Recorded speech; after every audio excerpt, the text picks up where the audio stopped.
Yo quisiera comentar brevemente la brillante exposición de Octavio. Él dice que en la descripción que yo hice de la transición hacia formas abiertas de sociedad de América Latina, él no encontraba el caso de México.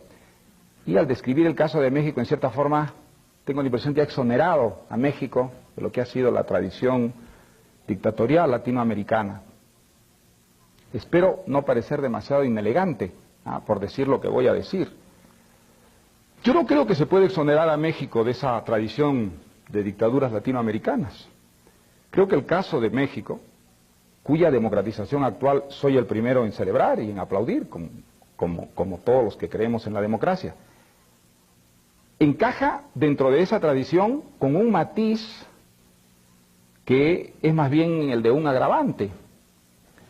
Yo recuerdo haber pensado muchas veces sobre el caso mexicano con esta fórmula: México es la dictadura perfecta. La dictadura perfecta no es el comunismo, no es la Unión Soviética, no es Fidel Castro, es México. Porque es la dictadura camuflada de tal modo que puede parecer no ser una dictadura, pero tiene, de hecho, si uno escarba, todas las características de la dictadura: la permanencia, no de un hombre, pero sí de un partido que es inamovible, un partido que concede suficiente espacio para la crítica en la medida en que esa crítica le sirve, porque confirma que es un partido democrático, pero que suprime por todos los medios, incluso los peores, aquella crítica que de alguna manera pone en peligro su permanencia. Una dictadura que además ha creado una retórica que lo justifica, una retórica de izquierda, para la cual a lo largo de su historia reclutó muy eficientemente a los intelectuales, a la inteligencia. Yo no creo que haya en América Latina ningún caso de sistema de dictadura que haya reclutado tan eficientemente al medio intelectual, sobornándolo de una manera muy sutil, a través de trabajos, a través de nombramientos, a través de cargos públicos, sin exigirle una adulación sistemática, como hacen los dictadores vulgares. Por el contrario, pidiéndole más bien una actitud crítica, porque esa era la mejor manera de garantizar la permanencia de ese partido en el poder. Un partido de hecho único, porque era el partido que financiaba a los partidos opositores. Esa dictadura es una dictadura, es decir, puede tener otro nombre, una dictadura muy sui generis, muy especial, muy diferente, pero tanto es una dictadura que todas las dictaduras latinoamericanas, desde que yo tengo uso de razón, han tratado de crear algo equivalente al PRI en sus propios países. En el Perú, el dictador Velasco trató con todo su equipo de intelectuales reclutados de formar una especie de PRI peruano, y no funcionó. Y Alan García trató de crear un PRI peruano. El intento de nacionalización de todo el sistema financiero fue hecho con la idea de crear un sistema semejante que garantizara ese tipo de permanencia que ante el resto del mundo pudiera ser camuflada, como ha sido el caso de la dictadura mexicana. Y me atrevo a decir también que no solamente en lo que se refiere a la permanencia del poder, a la falta de una genuina democracia interna, se puede hablar de una dictadura, en el caso tradicional de México, sino en que, al igual que las otras dictaduras latinoamericanas, fue incapaz de traer la justicia social.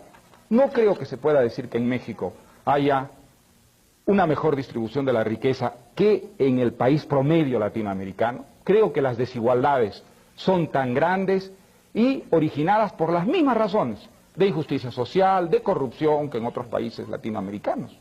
Entonces, la dictadura tuvo también, en el caso de México, las mismas consecuencias que tienen las otras dictaduras latinoamericanas. Es verdad que ha habido una crítica interna muy talentosa, muy generosa, muy valerosa de muchos intelectuales mexicanos, naturalmente, entre ellos Octavio Paz, sin ninguna duda. Pero creo que es muy importante también denunciar el caso mexicano, y espero que no se me considere pues como un mal invitado, por decirlo de esa manera, pero como esto se está democratizando y este país ahora se abre a la libertad, quiero ponerlo a prueba, y quiero poder decirlo aquí abiertamente, porque eso lo he pensado yo desde la primera vez que vine a México, un país que, por otra parte, pues yo admiro y quiero tanto.